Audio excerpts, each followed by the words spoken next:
Thanks, Susie. Good evening, everyone. I'm very happy to be here this evening, and thanks to everyone who made this evening possible and everyone who's come out tonight to participate. I'm going to start out today's discussion by talking a little bit about public opinion and how it translates into campaign promises and eventually into public policy, or maybe it doesn't. That's part of what I'd like to talk a little bit about. So, if we could start, we just move on to the next slide. Thank you. All right, and I'm going to have to turn backwards just to make sure that my slides are the right slides that I'm talking about. But one of the things that we don't always think about during election campaigns and the lead up to election campaigns is the link between public opinion and policy and how that might filter through campaign promises. So one of the first questions that I need to start with is, how do we actually measure public opinion on public policy? And how do we think about how we understand what the public and who the public is and what they're thinking about? And does this opinion actually translate into campaign promises? And does that translate into public policy eventually down the road? And ultimately, too, we need to think about what is the role of the media in all of this, because the media is really what allows us to think more carefully about campaign promises, but also about information coming out about the public. Thanks. All right, so we talk a lot about public opinion polling, but there are a lot of different ways that we can assess public opinion. And polling is done by a number of different organizations. Media organizations commission polling, political parties do a lot of polling, interest groups, research organizations, other groups that have an interest in expressing opinions, whether it's membership opinions, that kind of thing. We've seen a lot of advertising already this election coming from health coalition groups, for example.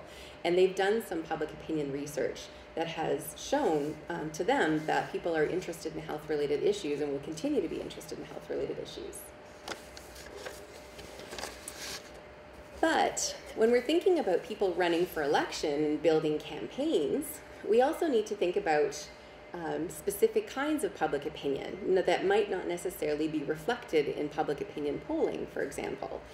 And those might be opinions that come from constituents, so MLA's constituents or constituents that are members of particular parties, media through letters to the editor or editorials, family and friends are very important for many groups of people running for election.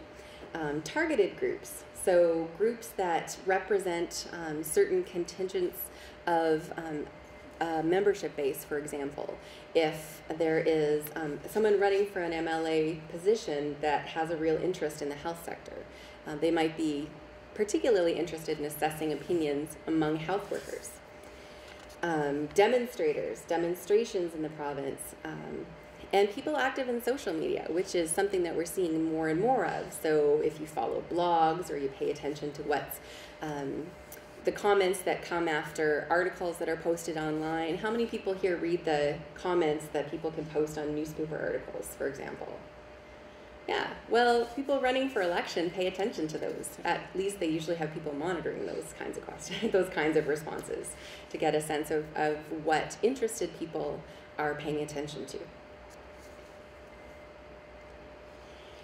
So when we think about party platforms and we think about elections and how that might relate to what we see in public policy down the line, well, first of all, we have to expect political parties to have a platform, which sounds kind of self-evident, but you'll know from this election, which is fairly common, that the major parties were kind of rolling out their platforms bits at a time, right? So we don't, until the end of the election, we don't really see the full platform. And they certainly highlight different parts of it as they move through the process. And they have to have maybe a realistic platform that allows the public to really get a sense of what it is that they're promising they would do if they were elected. And as citizens, as voters, we have to be able to figure out the difference between parties. Right? So you have to be able to understand, is there really a difference between the Conservative candidate, the Liberal candidate, and the NDP candidate in your riding, for example. And what this also requires from people is that they actually know where the parties stand on the issues that are important to them. Because we know from the research that not everybody cares equally about every issue in an election, right? There are certain things that are going to be more important to certain people than others.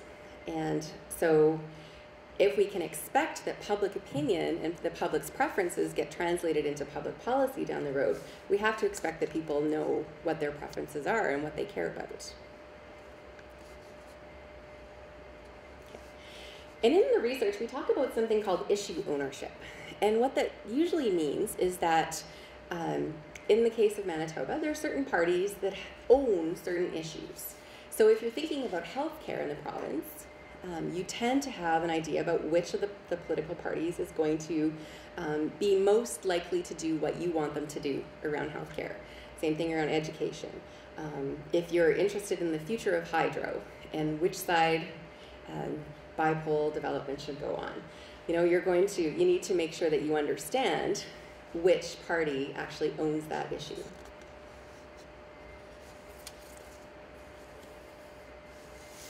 All right. Now, one of the things that was discussed really, I'm just going to switch a little bit to talk about public opinion in elections and what does it mean when we see results of public opinion polling.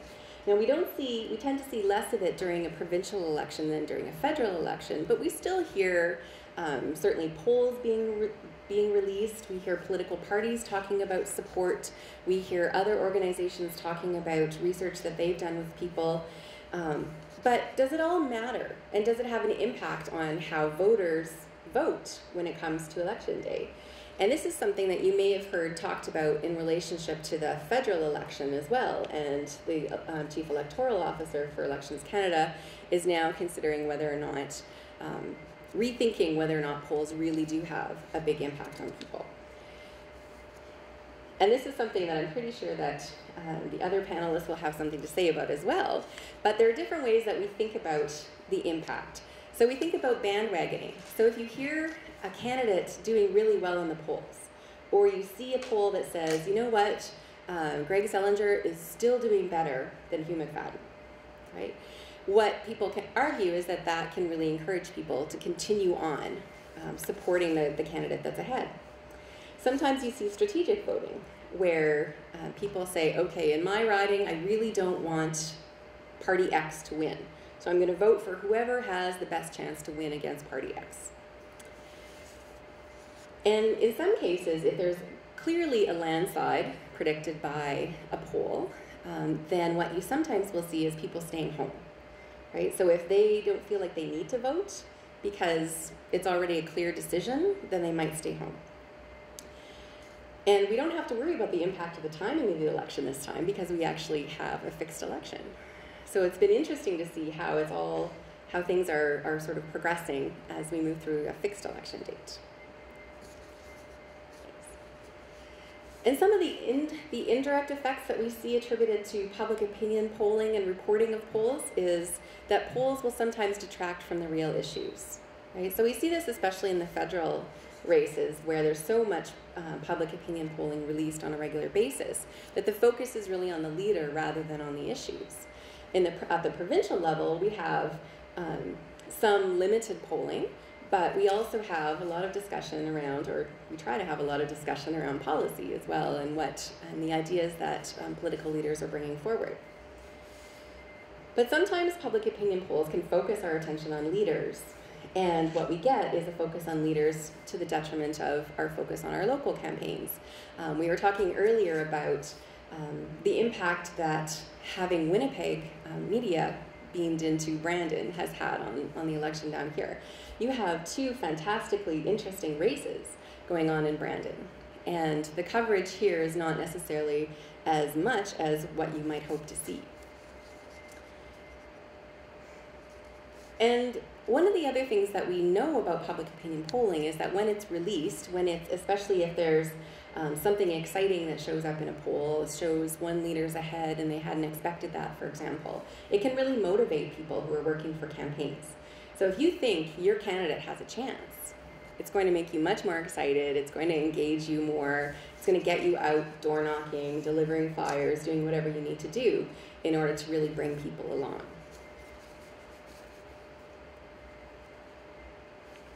All right. So in an election, in an election time, when we're thinking about public opinion, there are a couple of ways that we think about how it might translate into public policy. And that's when the public's opinion is in line with the governing party's opinion or the winning party's opinion. That's when interest groups or prominent media are supporting a particular direction. You know, when you're going into an electoral cycle like this one and you're going into an election, public opinion can have a big impact at a point like this. You know, the traditional saying is that the only poll that matters is the poll on election day. And it really matters when people come out to vote in terms of the direction of government from there. And if it's a high-profile issue. Right? So we've seen a couple of high-profile issues so far in this campaign. We're likely to see a few more. And public's opinion around those kinds of issues is likely to have at least some impact in terms of public policy.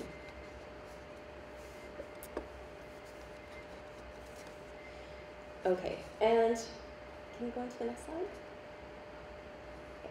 So I'm just going to actually stop there because I think I've used up my 10 minutes. But I just wanted to remind people that public opinion does have an influence on policy, and it does reflect in campaign and election processes, but it doesn't always. And there may be cases where it's not going to reflect public opinion.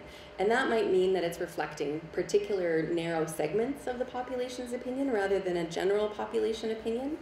It might mean that decision makers don't really care too much about the state of public opinion, or they might feel that the public's opinion is not really well informed. They're missing out on some important pieces of information that might change their minds.